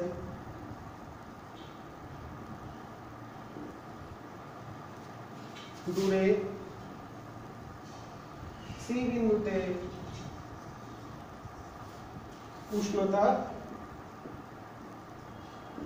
কত হবে? তার মানে দেখো, স্থিতাবস্থা মানে যখন তাপ সরবরাহ হচ্ছে, সব জায়গায় যদি তাপ সরবরাহের হারটা সমান হয়, Q/T সমান হবে সব জায়গায় সমান, তাকেই বলা হচ্ছে স্টেডি স্টেট বা স্থিতাবস্থা। তো এ থেকে সি তে কতখানি তাপ এলো, সি থেকে বি তে কতখানি তাপ এলো, দুটো তাপের মান বার করে সমান করে দেবো। তাহলে স্থিতাবস্থা মানে সব জায়গায় হারটা সমান হবে, মানে প্রবাহিত তাপের পরিমাণটা সমান হবে। তাহলে QAC must be equals to QC, মানে A থেকে C তে যতখানি তাপ আসবে T সময়, C থেকে B তে একই পরিমাণটা সরবরাহ হয়ে যাবে। স্থিতাবস্থা মানে স্টেডি স্টেট, সব জায়গায় তাপের পরিমাণটা সমান, কোনো তাপ জমে থাকবে না। তাহলে A থেকে C তে ভাবি। আচ্ছা, এই ক্ষেত্রফলটা ভাবলাম, এই যে আমাদের এটা দিয়েছে, এই ধাতব দণ্ডের ক্ষেত্রফল ধরলাম A ক্ষেত্রফল। ওকে, তাহলে দেখো এর ক্ষেত্রে লিখতে পারি উপাদানটা একই। তাহলে কে এ, এসির ক্ষেত্রে এর উষ্ণতা 100, এর হলো থিটা, সময় ধরলাম টি, থিকনেস হলো 10, 10। সি থেকে বি এর ক্ষেত্রে কে এ, এখানে হলো থিটা, এটা হলো 0, টি বাই এইটা হলো, পুরোটা যদি 30 হয় তাহলে এইটুকুনি হবে 20। তাহলে এখান থেকে আমরা থিটার মানটা ক্যালকুলেট করে ফেলতেই পারি। তাহলে 100 minus theta equals to theta by 2। তাহলে 200 ইকুয়াল টু 3 থিটা। তো থিটা ইকুয়াল টু হলো 66.67, 66.67 ডিগ্রি সেলসিয়াস। ওকে, তাহলে তাপীয় স্থিতাবস্থা মানে সব জায়গায় তাপ প্রবাহের হারটা সমান হবে। এই ক্ষেত্রেও Q/T ছাড়া এখানে আমরা লিখতে পারতাম /T, হার সমান। এটা পাশে লিখে রাখবো, কথাটা নোট করে অবশ্যই নোট করবে। This point to be noted. স্থিতাবস্থা মানে সব স্থানে তাপ প্রবাহের হার সমান। এটাকেই বলছে স্থিতাবস্থা। ওকে, শিখে গেলাম। আচ্ছা, দুটো অঙ্ক কাজ দিই, তারপরে আবার অঙ্ক করব।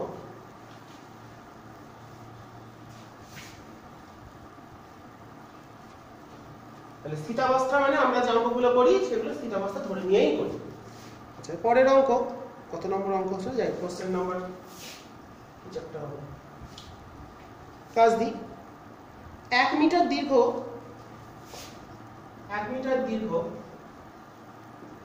ও 0.75 বর্গমিটার প্রস্থচ্ছেদের একটি দণ্ডের মধ্যে দিয়ে তাপ প্রবাহের হার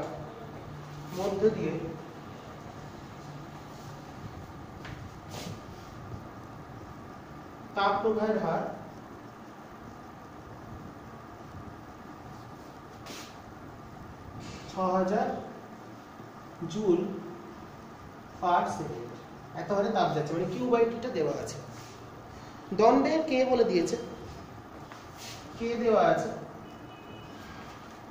200 watt metre inverse kelvin, 200 watt metre inverse kelvin K দেওয়া আছে। দু প্রান্তের উষ্ণতার পার্থক্য কত? দুই প্রান্তের উষ্ণতার পার্থক্য তোমরা এটা বাড়িতে করবে। এটার উত্তর আসবে 40 ডিগ্রি সেলসিয়াস, 40 ডিগ্রি সেলসিয়াস। এটা করে দেখবে পারছো কিনা, না পারলে আমি বুঝিয়ে দেবো, কমেন্টে জানাবে, পারলেও জানাবে, না পারলেও জানাবে। নেক্সট কোশ্চেন, এ এবং বি দুটি সমান দণ্ডের দৈর্ঘ্য সমান। এ ও বি দুটি সমান দৈর্ঘ্যের দণ্ড, এদের প্রত্যেকের প্রান্তীয় উষ্ণতার, এদের প্রান্তীয় উষ্ণতা ব্যবধানও সমান, উষ্ণতা ব্যবধানও সমান। দুটো উষ্ণতার পার্থক্য, মানে ধরো এটা যদি এ বলি, এটা এ, এটা বি, দুটোর দৈর্ঘ্য সমান, এটাও এল, এটাও এল। এর টেম্পারেচার বললাম এদিকে θ1, এদিকে θ2, এরও θ1, এদিকে θ2।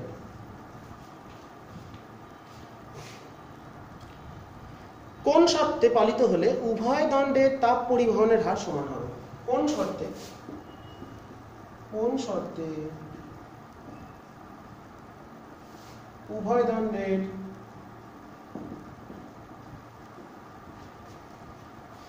তাপ পরিবহনের হার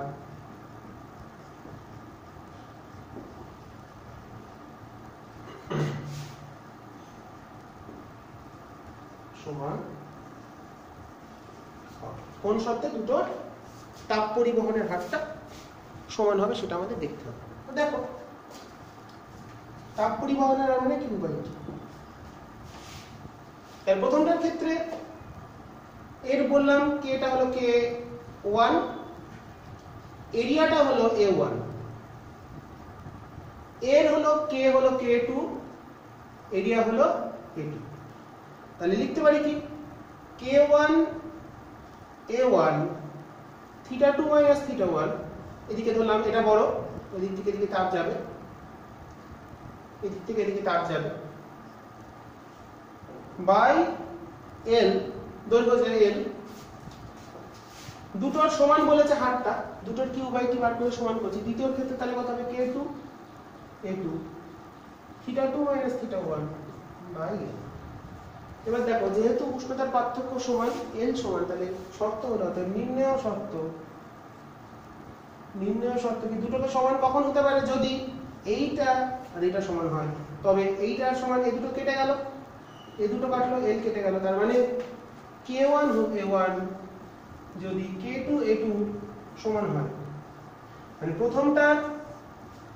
প্রথমটার তাপ পরিবাহিতাঙ্ক এবং ক্ষেত্রফলের গুণফল যদি দ্বিতীয়টা তাপ পরিবাহিতাঙ্ক এবং ক্ষেত্রফলের গুণফলের সমান হয়, সেক্ষেত্রে কি হবে? সেক্ষেত্রে দুটোর তাপ পরিবহনের হারের মানটা সমান হয়ে যাবে। ঠিক আছে, এরপরে আমরা পরবর্তী গাণিতিক সমস্যায় চলে আসব।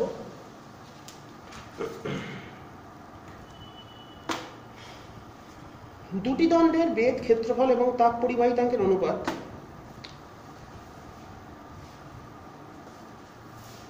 Next problem.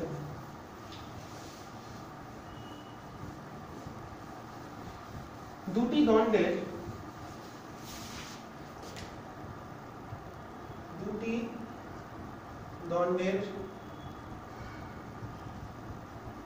বেগ,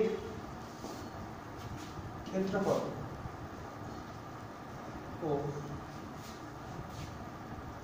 তাপ পরিবাহিতাঙ্কের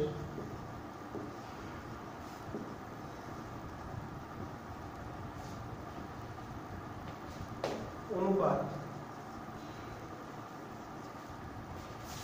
1:3, মানে বেধের অনুপাত 1:3, ক্ষেত্রফলের অনুপাত 1:3, তাপ পরিবাহিতাঙ্কের অনুপাত 1:3। ওকে, এদের তাপরোধের অনুপাত কত? এদের খুব সহজ অঙ্ক, তোমরা প্রত্যেকেই পারবে, তাও করিয়ে দেবো। এদের তাপরোধের অনুপাত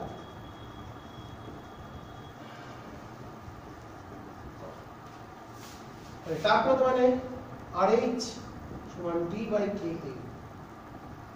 প্রথমটার তাপরোধ ধরলাম R1, তাহলে অতএব R1/R2 সমান কত হবে? D ওপরে আছে, তাহলে D1/D2। কি আছে নিচে, মানে ব্যস্তানুপাতিক, মানে K2/K1। এরিয়াও নিচে আছে, তাহলে A2/A1। আবার মানগুলো বসিয়ে দেবো, তাহলে উত্তর আমাদের চলে আসবে। D1/D2 দিয়েছে 1/3, এটা 3-এর 1, এটা 3-এর 1, তাহলে হলো 3:1। তাহলে তাপরোধের অনুপাত হলো 3:1। ওকে,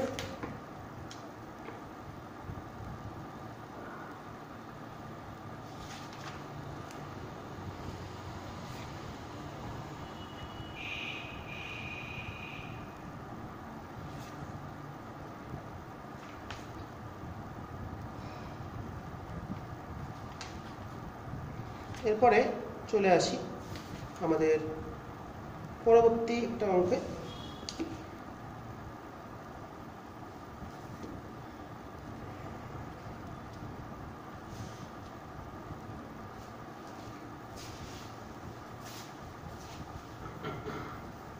এই অঙ্কটা দিয়ে আমি আজকে ক্লাস আমাদের শেষ করে দেবো, অনেকক্ষণই হয়ে গেল। তোমাদের তো দেখতে হবে, পুরোটা ছবি দেওয়া আছে।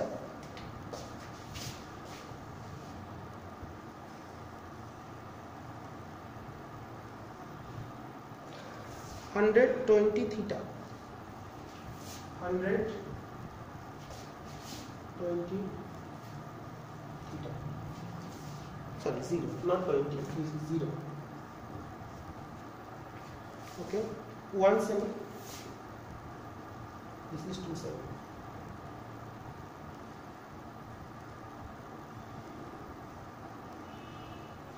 দুটো ভিন্ন ভিন্ন পদার্থ M আর N, দুটো ধাতু, এটা M ধাতু। দুটো ধাতব পাতকে পাশাপাশি জুড়ে দেওয়া হয়েছে, এটা হলো N ধাতু। দুটো আলাদা ধাতু মানে দুটো উপাদান আলাদা। প্রথমটার K দিয়ে দিয়েছে, K M দিয়ে দিয়েছে। প্রথমটার M দিয়েছে 0.5 CGS, 0.5 calorie semi inverse degree Celsius inverse second inverse. আর K N দিয়ে দিয়েছে, এই পার্টের N দিয়ে দিয়েছে, দ্বিতীয়টার N দিয়ে দিয়েছে হচ্ছে 0.6 calorie semi inverse degree Celsius inverse second inverse. Okay, দুটো আলাদা আলাদা ধাতু উপাদান, এইদিকে একটা উপাদান, এদিকে একটা উপাদান, এটা সংযোগস্থল। এটা সংযোগস্থল, কিটা হলো সংযোগস্থলের উষ্ণতা, সংযোগস্থলের উষ্ণতা। ওকে, সংযোগস্থলের উষ্ণতা থিটা, এই হলো। আর প্রথমটার বেদ দিয়েছে 1 সেমি, ছবিতে দেখিয়েছি, দ্বিতীয়টা 2 সেমি। তাহলে স্থিতাবস্থায় সংযোগস্থলের উষ্ণতা কত হবে? স্থিতাবস্থায়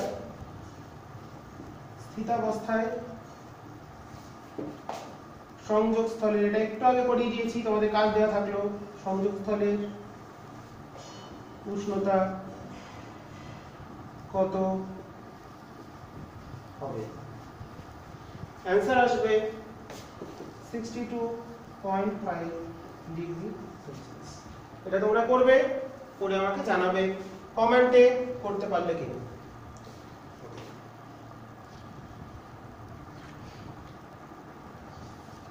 আর একটা অঙ্ক আমরা দেখি। প্রচন্ড গরম আজকে, যাই হোক আমরা করি।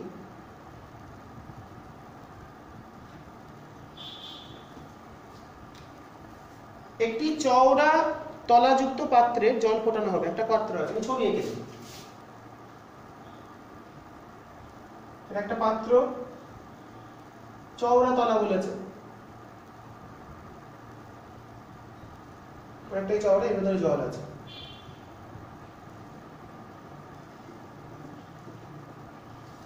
এটা হলো জল, পাত্র।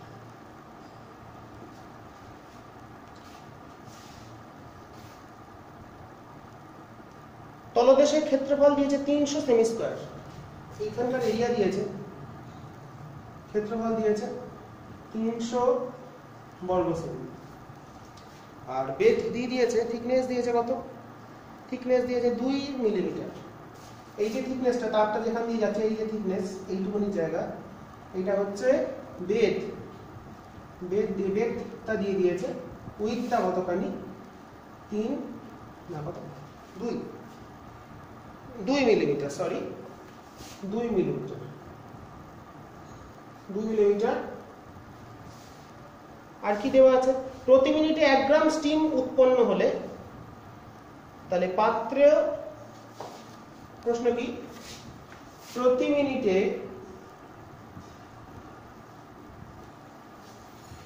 1 গ্রাম স্টিম উৎপন্ন হলে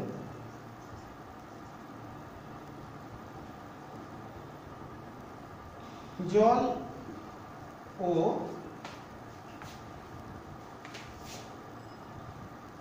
তলদেশের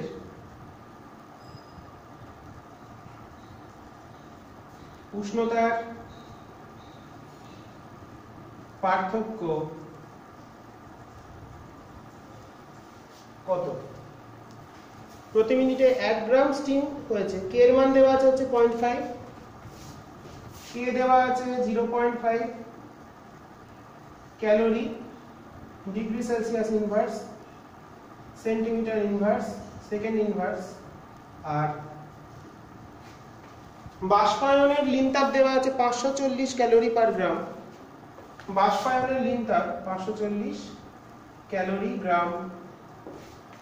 তাহলে বাইরের ভেতরে এখানে ওভেন আছে, ওভেন দিয়ে আমরা উত্তপ্ত করছি, তাহলে দুটো স্থানের মধ্যে উষ্ণতার পার্থক্য কত সেটা আমাদের নির্ণয় করতে হবে। ওকে, তো এই অঙ্কটার ক্ষেত্রে কিউটা বার করবে, আর 1 গ্রাম স্টিমের জন্য 540, তাহলে কিউ সমান ml। তাহলে কিউ সমান সূত্র কে এ ডেল্টা থিটা, মানে উষ্ণতার পার্থক্য ধরলাম ডেল্টা থিটা টি বাই হলো ডি সমান ml। এখান থেকে ডেল্টা থিটা বার করবে কত আসে, আমরা মান বসাচ্ছি না, ক্যালকুলেটরে বসিয়ে আমরা ডেল্টা থিটার মানটা কত হয় সেটা বার করে ফেলি। তাহলে এমটা বলেছে 1 গ্রাম, ভ্যালুগুলো আমি লিখে দিই আগে, তোমাদের সুবিধা হবে। কে হচ্ছে, এটা ডি, এটা হলো এ, মানে এটা 0.2 সেন্টিমিটার করে নিলাম ডিটা। আর টাইম বলেছে 60 সেকেন্ড,